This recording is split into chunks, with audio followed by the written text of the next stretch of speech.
మీ దగ్గర మూల కథ లేదా ఐడియాస్ ఉండి దాన్ని ఎలా ఫుల్ మూవీ స్క్రీన్ ప్లేగా తయారు చేయాలో తెలీదా? అయితే ఈ వీడియో మీకోసమే. Stick with me. ఈ వీడియో అయ్యే లోపల ఒక ఫుల్ మూవీ స్క్రీన్ ప్లే రాసే కాన్ఫిడెన్స్ మీకు ఇస్తాను. అంటే అట్లీస్ట్ ట్రై చేస్తాను. మిగిలింది ఇంకో ముఖ్య విషయం, స్క్రీన్ ప్లే అంటే ఇలా ఫుల్గా ఉండే 200 పేజెస్ ఆఫ్ రైటింగ్ గురించి కాదు నేను చెప్పేది. మూవీ ఐడియా స్టేజ్కి స్క్రీన్ ప్లే రైటింగ్ స్టేజ్కి మధ్య ఉండే స్టెప్. సింపుల్గా చెప్పాలంటే స్క్రీన్ ప్లేకి బ్లూ ప్రింట్ లాంటిది. దీన్ని జనరల్గా స్క్రీన్ ప్లే బోర్డ్ అని అంటారు. ఈ బోర్డు గురించి ఈ వీడియోలో డిస్కస్ చేయబోతున్నాం. వీడియో అయ్యేలోపు ఇలాంటి బోర్డుతో మీ స్క్రీన్ ప్లేని రెడీ చేద్దాం. ఈ ఇన్ఫర్మేషన్ నా ఓన్ది కాదు, ఇది బ్లేక్ స్నైడర్ రాసిన most selling film book save the క్యాట్లోనిది. ఉట్టి థియరీ కాకుండా RRR మూవీని ఎగ్జాంపుల్గా తీసుకుని దాని స్క్రీన్ ప్లే బోర్డు ఎలా ఉండబోతుందో ఈ వీడియోలో చూద్దాం. మరి ఇంకెందుకు ఆలస్యం ఆచార్యపుత్ర, ఆ ఫుల్ స్క్రీన్ బటన్ నొక్కండి, వీడియో స్టార్ట్ చేద్దాం.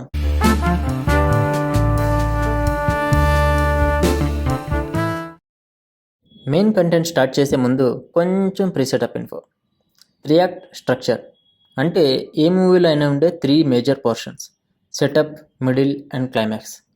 సపోజ్ ఇది మీ మూవీ అనుకోండి, దాని లెంత్ ఒక 3 hours అనుకోండి. ఇక్కడ middle is interval, last 30 minutes is climax, first 30 minutes is setup. Setup అంటే hero and characters introduction, plot ఏంటి లాంటివి. మిగిలిన మధ్యలో ఉండే పోర్షనే సెకండ్ యాక్ట్. వీటిని first act, second act and third act అని కూడా అంటారు. సెకండ్ యాక్ట్ లెంత్ ఎప్పుడు ఎక్కువగా ఉంటుంది. ఈ 30 minutes అనేది హార్డ్ రూల్ కాదు, నేనేదో యావరేజ్గా చెప్పాను. మీరు ఏ మూవీ తీసుకున్నా వీటి సీక్వెన్స్ ఆర్డర్ సేమ్ ఉంటుంది. ఎందుకంటే మూవీ లైఫ్ను ప్రతిబింబిస్తుంది. మనం చదివే బుక్స్లో, ఆడే స్పోర్ట్స్లో కన్క్లూజన్స్ లాస్ట్కే వస్తాయి. ఉదాహరణకి క్రికెట్ మ్యాచ్ చూసినప్పుడు లాస్ట్ బాల్కి మ్యాచ్ గెలిస్తే చాలా హై ఫీల్ అవుతాం. అందుకే మోస్ట్ ఇంపార్టెంట్ పార్ట్ కన్క్లూజన్స్ లాస్ట్కే రావాలి. RRR మూవీలో 3 యాక్ట్స్ ఏంటో చూద్దాం. ఫస్ట్ యాక్ట్ లేదా సెటప్ ఏంటంటే మళ్ళీని ఎత్తుకు వెళ్ళడం, హీరోస్ ఇంట్రడక్షన్ మరియు హీరోస్ ఇద్దరు ఒకరినొకరు కలవడం. ఇంకా ఈజీగా చెప్పాలంటే RRR మూవీలో టైటిల్ కార్డు పడేదాకా జరిగిన కథే సెటప్. థర్డ్ యాక్ట్ లేదా క్లైమాక్స్ ఏంటంటే భీమ్కి నిజం తెలియడం, రాజుని ఎస్కేప్ చేయడం, బ్రిటిషర్స్పై ఇద్దరూ కలిసి ఫైట్ బ్యాక్ చేయడం, గన్స్ అండ్ మళ్ళీని పొందడం. ఇంకా మిగిలిన కథ అంతా second act. Screen play board. ఈ వీడియో చివరి వరకు మీ స్క్రీన్ ప్లే ఫినిష్ అయ్యే వరకు ఇలాంటి బోర్డునే వాడబోతున్నాం. ముందుగా ఈ బోర్డ్ని 4 ఈక్వల్ పార్ట్గా డివైడ్ చేయండి. ఇందులో first part is act 1, last part is act 3, మధ్యలో ఉండే 2 పోర్షన్స్ యాక్ట్ 2కి. మీరు నా last video screen play beat షీట్ని చూసుంటే మూవీలో ఉండే 15 బీట్స్ ఈ బోర్డులో ప్లేస్ అవుతాయి. మీరు ఆ వీడియో చూడకపోయినా పర్లేదు, ఈ వీడియో అర్థమవుతుంది. ఒకవేళ ఆ వీడియో చూసుంటే ఇంకొంచెం ఈజీగా కోరిలేట్ చేసుకోవచ్చు. Section endings. ఇది మూవీ లాస్ట్ మినిట్స్ కాబట్టి ఇక్కడ క్లైమాక్స్ లేదా క్లోజింగ్ సీన్ రావాలి. ఇది రన్ టైం మిడిల్ కాబట్టి ఇక్కడ ఇంటర్వెల్ సీన్ పడాలి. బ్రేక్ ఇంటూ 2 అంటే సెకండ్ యాక్ట్లోకి తీసుకువెళ్ళే సీన్ ఇక్కడ రావాలి. బ్రేక్ ఇంటూ 3 అంటే థర్డ్ యాక్ట్, క్లైమాక్స్లోకి తీసుకువెళ్ళే సీన్ ఇక్కడ రావాలి. ఇప్పుడు కొంచెం ఒక అడుగు వెనక్కేసి మీ బోర్డుని చూడండి. ఎంత కామ్గా ఉందో, ఎంత ప్రశాంతంగా ఉందో. ఎందుకంటే కొన్ని డేస్లో ఈ బోర్డు మొత్తం ఐడియాస్తో, డీటెయిల్స్తో మీరు నింపేస్తారు. నోట్: మీరు ఇలాంటి ఎగ్జాక్ట్ బోర్డ్ని యూజ్ చేయాల్సిన అవసరం లేదు, మీ కంఫర్ట్ని బట్టి చూస్ చేసుకోండి. కానీ మేక్ షూర్ బోర్డ్ ఫిజికల్గా ఉండాలి అండ్ ఇండెక్స్ కార్డ్స్ని ప్లేస్ చేసుకోగలగాలి. Screen play board building the beast. వీడియోలో ఇదే మెయిన్ సెక్షన్. మీకు ఇప్పటిదాకా ఇచ్చిన ప్రీ ఇన్ఫర్మేషన్ ఈ ప్రాసెస్ అర్థం అవడం కోసమే. ఈ ప్రాసెస్లో మన స్టోరీని స్క్రీన్ ప్లే రూపంలో ఒక్కొక్క సీన్గా బోర్డు పైన ప్లేస్ చేస్తాం. బేసిక్ ఐడియా నుంచి డైరెక్ట్గా స్క్రీన్ ప్లే రాసేయకుండా ఫస్ట్ ఈ బోర్డుని ప్రిపేర్ చేసుకుని రాస్తే మంచిదని ఈ book recommendation. RRR movie screen play ఈ బోర్డులో ఎలా ప్లేస్ అయి ఉండబోతుందో ఇప్పుడు చూద్దాం. ఇంకొక ముఖ్య విషయం, ఈ ప్రాసెస్ని చేసేటప్పుడు కంప్లీట్ స్టోరీ మీకు తెలిసి ఉండాల్సిన పని లేదు. ఇన్ఫ్యాక్ట్ ఫుల్ స్టోరీ ఐడియా రావడం కోసమే ఈ స్టెప్ని యూజ్ చేస్తున్నాం. ఈ ప్రాసెస్ సేవ్ ది క్యాట్ బుక్లోనిది. ఇది ఆరిజినేట్ అయ్యింది మైక్ చెడా అనే పర్సన్ నుంచి. Index card. మీరు స్టిక్కీ నోట్స్, కార్డ్స్ ఏదైనా యూజ్ చేయొచ్చు, బట్ అవి బోర్డుపై స్టిక్ లేదా పిన్ అయ్యేటట్టు చూసుకోండి. వీటిల్లోనే మన సీన్స్ ఇన్ఫోని రాయబోతున్నాం. ఒక్కొక్క కార్డ్ని దానిలో ఉండే సీన్ని బేస్ చేసుకుని బోర్డు పైన సరైన పొజిషన్లో ప్లేస్ చేస్తాం. ఈ ఇండెక్స్ కార్డులో 6 ఇంపార్టెంట్ సెక్షన్స్ ఉంటాయి. వాటన్నింటినీ మనం ఫిల్ చేయాలి. ఫస్ట్ సెక్షన్ ఈ సీన్ జరిగేది ఇండోర్లోనా అవుట్డోర్లోనా? ఇండోర్ అయితే ఇంటీరియర్ అని, అవుట్డోర్ అయితే ఎక్స్టీరియర్ అని రాయాలి. సెక్షన్ 2, ఈ సీన్ జరుగుతున్న ప్లేస్ నేమ్ ఏంటి? ఎగ్జాంపుల్, ఇంటిలోనా, కాలేజ్లోనా, రోడ్డు పైన అని. థర్డ్ సెక్షన్, ఈ సీన్ జరుగుతున్న టైం ఏంటి? డేయా నైటా అని. ఫోర్త్ సెక్షన్, ఈ సీన్లో ఏం జరుగుతుంది? ఈ సీన్ ద్వారా జరిగే మెయిన్ ప్రోగ్రెస్ ఏంటి? ఫిఫ్త్ సెక్షన్, ఈ సీన్ ద్వారా జరిగిన ఎమోషనల్ చేంజ్ ఏంటి? ఏ ఇంటెన్షన్తో, ఏ ఎమోషన్తో సీన్ స్టార్ట్ అయ్యింది మరియు ఏ ఎమోషన్తో సీన్ ఎండ్ అయింది? సీన్ అయితే పాజిటివ్ లేదా నెగిటివ్ ఎమోషన్తో ఎండ్ అవ్వాలి. ఈ సీన్లో ఉన్న మెయిన్ కాన్ఫ్లిక్ట్ ఏంటి? ఇక్కడ కాన్ఫ్లిక్ట్ అంటే ఒక పర్సన్ తన గోల్ని అచీవ్ చేయకుండా ఉండడానికి అడ్డుపడేది. కాన్ఫ్లిక్ట్స్ ఎందుకు ఇంపార్టెంట్ అంటే, ఉదాహరణకి మీ స్టోరీలో హీరో ఆఫీస్కి బైక్ మీద వెళ్తున్నాడు, ఆఫీస్కి రీచ్ అయ్యాడు. ఇందులో ఇంట్రెస్టింగ్ ఏముంది? అదే హీరో బండిలో పెట్రోల్ లేదు, లేదా బండికి పేపర్స్ లేవు, పోలీస్ చెకింగ్ జరుగుతుంది. చూడండి, ఇప్పుడు మీ హీరో ఆఫీస్కి వెళ్ళే వరకు ఎంత ఉత్కంఠంగా ఎదురు చూస్తామో. ఇదే కాన్ఫ్లిక్ట్స్ వల్ల మెయిన్ అడ్వాంటేజ్. ఇంకోటి, మనం కాన్ఫ్లిక్ట్స్ రోజు ఫేస్ చేస్తూ ఉంటాం కాబట్టి వాటిని మూవీలో చూస్తే ఈజీగా రిలేట్ అవుతాం. ఈ బోర్డులో పెట్టేవి మెయిన్ సీన్స్ మాత్రమే కాబట్టి పెట్టే ప్రతి సీన్లో ఎమోషనల్ చేంజ్ అండ్ కాన్ఫ్లిక్ట్ ఉండేటట్టు చూసుకోండి. అప్పుడే సీన్స్ ఇంట్రెస్టింగ్గా ఉండి ఇంపాక్ట్ ఇస్తాయి. ఇంపాక్ట్ ఇవ్వకపోతే అసలు ఆ సీన్ జరిగే ఉపయోగం ఏముంది? ఇలాంటి మొత్తం ఎన్ని కార్డ్స్ ఉండాలంటే మనకి 4 సెక్షన్లు ఉన్నాయి కాబట్టి సెక్షన్కి 10 చొప్పున టోటల్ 40. ఈ కార్డ్స్ 40కి ఎక్కువగా ఉండకూడదు, 40కి తక్కువగా ఉండకూడదు. ఇప్పుడు RRR మూవీ స్టోరీని ఈ కార్డ్స్ రూపంలో బోర్డుపై అరేంజ్ చేద్దాం. మనం బోర్డులో ముందుగా ఫిల్ చేయాల్సిన ప్లేసెస్ సెక్షన్ ఎండింగ్స్ లేదా టర్నింగ్స్. ఎందుకంటే నెక్స్ట్ సెక్షన్లో స్టోరీ ఏ డైరెక్షన్లో వెళ్ళేది ఇవే డిసైడ్ చేస్తాయి. సీన్, స్కాట్ని చంపడం. ప్లేస్, ప్యాలెస్ దగ్గర. సమయం, పగలు. ఎమోషనల్ చేంజ్, భీమ్ రాజుకి కావాల్సిన గన్స్ని తీసుకువస్తాడు. రాజు స్కాట్ని చంపుతాడు. కాన్ఫ్లిక్ట్, ఇక్కడ కాన్ఫ్లిక్ట్ ఏమీ లేదు. మీ ముందు ఏదో షో చేయడానికి ఇంగ్లీష్లో రాయట్లేదు, స్పేస్ తక్కువగా ఉందని ఇంగ్లీష్ యూస్ చేశాను. సీన్, గన్స్ రాజు ఊరు ప్రజలకు అందుతాయి, మళ్ళీ తిరిగి వాళ్ళ గూడెంకి చేరుతుంది. ప్లేస్, వాళ్ళ విలేజెస్లో. సమయం, పగలు. Emotional change, Raju and Bheem వాళ్ళ ప్రస్తుత లక్ష్యాన్ని సాధిస్తారు. కాన్ఫ్లిక్ట్, ఇక్కడ కాన్ఫ్లిక్ట్ ఏముండదు. క్లైమాక్స్లో కూడా కాన్ఫ్లిక్ట్ ఉందంటే మీ స్టోరీ ఇంకా కంప్లీట్ అవునట్టు. సీన్, రాజు అండ్ భీమ్ ఒకరితో ఒకరు కలబడతారు. మన ఇంటర్వెల్. సమయం, రాత్రి. ప్లేస్, ప్యాలెస్ దగ్గర. ఎమోషనల్ చేంజ్, భీమ్కి రాజు పోలీస్ ఆఫీసర్ అన్న నిజం తెలుస్తుంది. కాన్ఫ్లిక్ట్, రాజుకి ఇష్టం లేకపోయినా భీమ్ని పట్టుకుని బ్రిటిషర్స్కి అప్పగిస్తాడు. సీన్, రాజు అండ్ భీమ్ ఒక పిల్లవాడిని కాపాడే సమయంలో కలుస్తారు. సమయం, పగలు. ప్లేస్, బ్రిడ్జ్ దగ్గర. ఎమోషనల్ చేంజ్, ఒక కొత్త ఫ్రెండ్షిప్ అండ్ బాండ్ స్టార్ట్ అవుతుంది. కాన్ఫ్లిక్ట్, ఒకరికి ఒకరిది ట్రూ ఐడెంటిటీ తెలీదు. భీమ్ సీతని కలుస్తాడు. సమయం, రాత్రి. ప్లేస్, సత్రం లోపల. ఎమోషనల్ చేంజ్, భీమ్కి రాజు గురించి నిజం తెలుస్తుంది. కాన్ఫ్లిక్ట్, తన ప్రాణాలకి తెగించి తిరిగి రామ్ని కాపాడడానికి భీమ్ బ్రిటిషర్స్ దగ్గరికి వెళ్తాడు. సీన్, మళ్ళీని ఎత్తుకెళ్ళడం. టైం, పగలు. ప్లేస్, అడవి. ఎమోషనల్ చేంజ్, ఈ సీన్లో ప్రజలు భయంతో స్టార్ట్ అయ్యి నిస్సహాయతతో ఎండ్ అవుతారు. కాన్ఫ్లిక్ట్, వాళ్ళు ఏం చేసినా మళ్ళీని తిరిగి తెచ్చుకోలేరు. Master, hold on. మీకు ఈ కార్డ్స్ ఎలా రాయాలనే కాన్సెప్ట్ అర్థమైతే నెక్స్ట్ సెక్షన్లోకి వెళ్ళడానికి ఈ టైం స్టాంప్కి స్కిప్ చేసేయండి. లేదు, RRR మూవీలో ఉండే మెయిన్ సీన్స్ యొక్క కాన్ఫ్లిక్ట్స్ని తెలుసుకుందామంటే మాత్రం ఈ రిమైనింగ్ పోర్షన్ని తప్పకుండా చూడండి. సీన్, రాజు ఒక వ్యక్తిని ఒక జనసమూహానికి ఎదురెళ్ళి మరీ పట్టుకుంటాడు. సమయం, పగలు. Place, police station out side. Emotional change, రాజుకి ప్రమోషన్ రాలేదని చాలా బాధ, కోపం చెందుతాడు. కాన్ఫ్లిక్ట్, రాజు ఎన్ని ఎఫర్ట్స్ పెట్టినా తనకి ప్రమోషన్ రాదు, ఎందుకంటే అతను ఇండియన్, పాలించేది బ్రిటిషర్స్. సీన్, భీమ్ తన ఒట్టి చేతులతో ఒక పెద్ద పులిని పట్టుకుంటాడు. ప్లేస్, ఢిల్లీ అడవి. టైం, పగలు.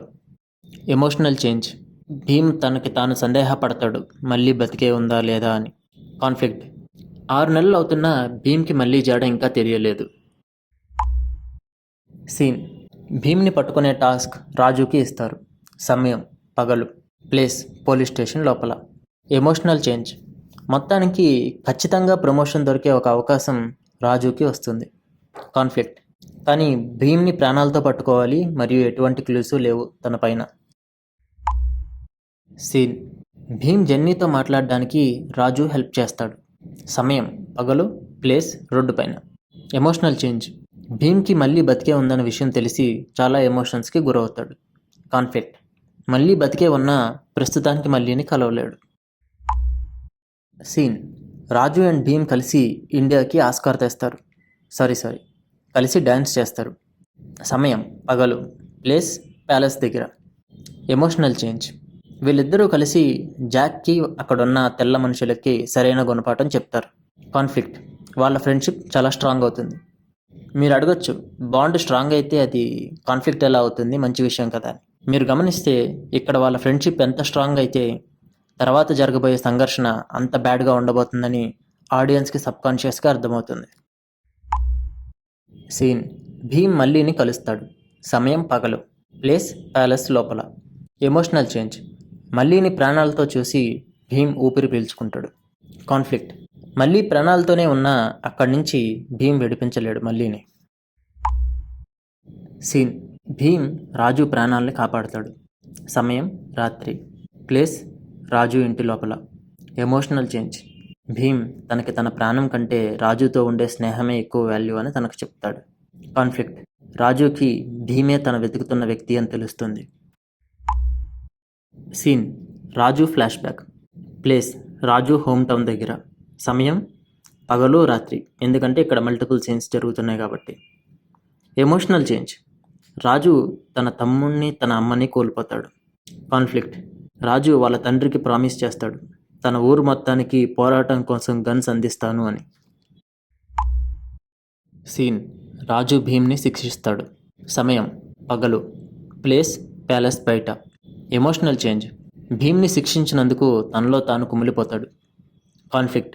రాజు ఎంత ట్రై చేసినా భీమ్ని మోకాళ్ళ మీద కూర్చోబెట్టలేడు, అంటే క్షమాపణ చెప్పించలేడు. సీన్. రాజు భీమ్ వల్ల ఇన్స్పైర్ అయ్యి తనని కాపాడడం కోసం తన లక్ష్యాన్ని వదులుకోవడానికి సిద్ధమవుతాడు. సమయం రాత్రి, place palace outside. Emotional change. గన్స్ని ట్రాన్స్ఫర్ చేసే అవకాశం రాజుకి వస్తుంది. రాజు దీనికోసమే ఎన్నో ఏళ్ళగా ఎదురు చూస్తూ ఉంటాడు. కాన్ఫ్లిక్ట్. తను ఎదురు చూస్తున్న అవకాశం వచ్చినా భీమ్ని కాపాడడం కోసం తన లక్ష్యాన్ని వదులుకుంటాడు. సీన్. రాజ్ భీమ్ని మళ్ళీని ప్రాణాలతో బ్రిటిషర్స్ దగ్గర నుంచి తప్పిస్తాడు. ప్లేస్ కావేరీ నది దగ్గర. సమయం పగలు. Emotional change. మొత్తానికి భీమ్ అండ్ మళ్ళీ ప్రాణాలతో బ్రిటిషర్స్ దగ్గర నుంచి బయటపడతారు. కాన్ఫ్లిక్ట్. కానీ అదే బ్రిటిషర్స్ దగ్గర వీళ్ళని తప్పించే క్రమంలో రాము వాళ్ళకి దొరికిపోతాడు. సీన్. భీమ్ రాజుని జైలు నుంచి ఎస్కేప్ చేస్తాడు. సమయం రాత్రి, ప్లేస్ జైలు లోపల. Emotional change. భీమ్ రాజుకి క్షమాపణ చెప్తారు. వాళ్ళిద్దరి మధ్య ఉన్న మనస్పర్ధలు తొలగిపోతాయి. కాన్ఫ్లిక్ట్. వాళ్ళు జైలు నుంచి తప్పించుకున్న ఇంకా బ్రిటిషర్స్ యొక్క బ్యారక్స్ ఏరియాలోనే ఉన్నాడు మరియు రాజు కాలుకి ఇంజ్యూర్ అయింది. సీన్. వీరిద్దరూ కలిసి బ్రిటిషర్స్పై అటాక్ స్టార్ట్ చేస్తారు. సమయం రాత్రిపూట, ప్లేస్ అడవి బ్యారక్స్ ఏరియాలో. Emotional change. వీరిద్దరూ కలిసి ఒక ఫోర్స్గా మారి బ్రిటిషర్స్ని ఒక్కొక్కరుగా కిల్ చేస్తారు. కాన్ఫ్లిక్ట్. ఇంకా చాలామంది కొత్త సోల్జర్స్ అటాక్ చేయడానికి వస్తూనే ఉంటారు. ఒక్కసారి బోర్డులో ఇండెక్స్ కార్డ్స్ ద్వారా పెట్టిన సీన్స్ అన్నీ ఒకసారి రీవిజిట్ చేద్దాం.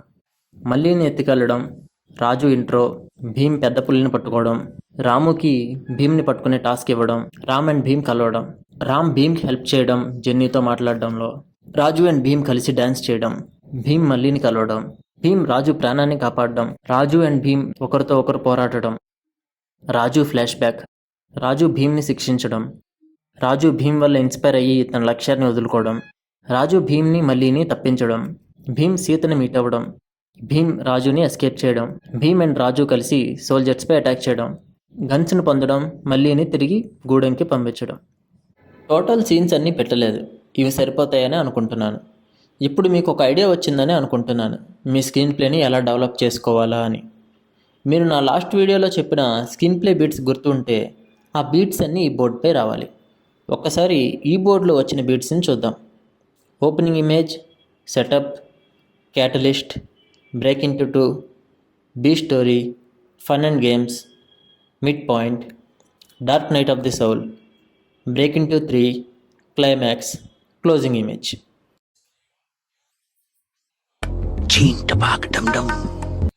ఈ బోర్డ్ని ప్రిపేర్ చేయడం వల్ల ఉన్న ఉపయోగాలు ఏంటి? మనం స్క్రీన్ ప్లేని రాయకముందే అది ఎలా ఉండబోతుందో ఒక సింగిల్ ప్లేస్లోనే మనం చూడగలం. మనకి చాలా ఐడియాస్ ఉన్నాయని అనుకుంటాం, బట్ అవి బోర్డు మీద పెట్టగానే చాలా తక్కువగా ఉన్నాయని అనిపిస్తుంది. సో మనం వర్క్ చేయడం స్టార్ట్ చేస్తాం. మీ లోపల ఉన్న ఐడియాస్ అన్నీ బోర్డుపై పెట్టడం వల్ల మీ గుండె బరువు తగ్గుతుంది. కొత్త ఐడియాస్ కోసం థింక్ చేయొచ్చు. ఏదైనా సీన్స్ మిస్ అయితే వాటి స్పేస్ బ్లాంక్గా వదిలేస్తాం. కాబట్టి దాన్ని ఫిల్ చేసేదాకా ఈ బోర్డు మిమ్మల్ని హాంట్ చేస్తూనే ఉంటుంది. మీ థాట్స్ అన్నీ మీ కళ్ళ ముందే పెట్టడం వల్ల సబ్కాన్షియస్గా ఆ సీన్స్ మీ మైండ్లో రన్ అవుతూ కొత్త ఇంప్రూవ్మెంట్స్ వస్తాయి. మన కాన్ఫ్లిక్ట్స్ ఎంత స్ట్రాంగ్గా ఉన్నాయో రాయకముందే మనకు తెలుస్తుంది. మీరు ఇప్పుడు క్లియర్గా చూడొచ్చు స్టోరీలో ఇంట్రెస్టింగ్ అండ్ ఇంపాక్టింగ్ పాయింట్స్ ఎన్ని ఉన్నాయో, ఎక్కడెక్కడ వస్తున్నాయో. సో ఎక్కడెక్కడ ఇంట్రెస్టింగ్ ఎలిమెంట్స్ తక్కువగా ఉంటాయో అక్కడ మనం రీవర్క్ చేయొచ్చు. ఇప్పుడు కొన్ని గైడ్లైన్స్. మీరు రోకి 9 కార్డ్స్నే వాడాలి. సో టోటల్ 36 కార్డ్స్ అవుతాయి. 4 కార్డ్స్ మాత్రం స్పెషల్. ఇవి వైల్డ్ కార్డ్స్. వీటికి ఏ రెస్ట్రిక్షన్స్ ఉండవు. వీటిని ఎక్కడ కావలిస్తే అక్కడ ప్లేస్ చేయొచ్చు. ఎందుకు ఈ కార్డ్స్కి ఈ స్పెషల్ డిస్కౌంట్ అంటే, మీరు మూవీ రాద్దాం అనుకున్నదే ఈ సీన్స్ కోసం. ఒకవేళ 10 కంటే ఎక్కువ సీన్స్ ఒక సెక్షన్లో వస్తుంటే జాగ్రత్తగా గమనించండి. ఆ సీన్స్ అన్నీ ఒకదాని కిందే మెర్జ్ చేయొచ్చేమో అని. ఉదాహరణకి రాజు ఇంట్రొడక్షన్, రాజుకి ప్రమోషన్ మిస్ అవ్వడం, ఈ రెండింటినీ కలిపి రాజు ఇంట్రో కిందే రాసుకోవచ్చు. చిన్నప్పుడు రాజు ట్రైనింగ్, వాళ్ళ విలేజ్పై బ్రిటిషర్స్ అటాక్ చేయడం, వీటన్నిటినీ కలిపి రాజు ఫ్లాష్ బ్యాక్ కింద రాసుకోవచ్చు. సీన్స్ అన్నీ ఎమోషనల్ వేవ్స్లో ఉండేటట్టు చూసుకోండి. అంటే ఒక సీన్ నెగిటివ్ ఎమోషన్తో ఎండ్ అయితే దాని నెక్స్ట్ సీన్ పాజిటివ్ ఎమోషన్తో ఎండ్ అవ్వాలి. సీన్స్ మొత్తం క్లియర్గా రాయాల్సిన పని లేదు. సీన్ యొక్క సమ్మరీ జిస్ట్ రాస్తే సరిపోతుంది. మీరు బోర్డ్ని ఫుల్గా రెడీ చేసేదాకా వెయిట్ చేయొద్దు. ఇప్పుడు మీ బోర్డు ఒక 90% ఫిల్ అయినప్పుడు మీకు ఒక ఫీల్ వస్తుంది. అంతే, ఈ స్టెప్ చాలు. మీరు ఇంకా మీ స్టోరీని పెన్తోనో కీబోర్డ్తోనో రాయడం స్టార్ట్ చేయొచ్చు. కుదిరితే డిఫరెంట్ క్యారెక్టర్ సీన్స్ని డిఫరెంట్ మార్కర్ లేదా కలర్స్తో రాయొచ్చు. దీంతో ఆ క్యారెక్టర్ ఒకదానితో ఒకటి ఎలా ఇంటర్వ్యూన్ అవుతుందో తెలుస్తుంది. వన్స్ స్క్రీన్ ప్లే రాయడం స్టార్ట్ చేసిన తర్వాత మీరు హార్డ్గా ఈ బోర్డ్ని ఫాలో అవ్వాల్సిన అవసరం లేదు. మీకు ఇంకా మంచి సీన్స్ రాసే ఫ్లోలో వస్తే వాటిని తిరిగి బోర్డుపై అడ్జస్ట్ చేయడానికి మొహమాట పడద్దు. ఇన్ఫ్యాక్ట్ మీరు ఎన్నిసార్లు బోర్డులో ఉన్న కార్డ్స్ని తీసేసి కొత్తవి యాడ్ చేస్తారో లేదా అడ్జస్ట్ చేస్తారో మీ స్క్రీన్ ప్లే అంత బాగా వస్తుందని అర్థం. అమ్మయ్య, అది మ్యాటర్. ఈ వీడియోలో మనం 3 యాక్ట్స్ అంటే ఏంటి, స్క్రీన్ ప్లే బోర్డ్ అంటే ఏంటి, దాన్ని ఎలా రెడీ చేసుకోవాలో చూసాం. నెక్స్ట్ ఏ టాపిక్ మీద వీడియో చేయాలో లేదా ఈ వీడియోలో ఏమన్నా డౌట్స్ ఉన్నా కింద కామెంట్స్ చేయండి. ఈ వీడియో చేద్దామని నేను ముందు అనుకోలేదు. మీరు నా లాస్ట్ వీడియోకి ఇచ్చిన సపోర్ట్, కామెంట్స్ వల్లే నేను మోటివేట్ అయ్యి ఇలాంటి కంటెంట్ మీకు అందరికీ అవసరం ఉందని తెలిసి ఈ వీడియో చేశాను. వీడియో చూసిన like, comment, share and subscribe చేసిన మీ అందరికీ నా హార్ట్ఫెల్ట్ థ్యాంక్స్. ఆగండి, ఇంకొక ముఖ్యమైన కార్డుని మనం బోర్డుపై పెట్టడం మర్చిపోయాం. సబ్స్క్రైబ్.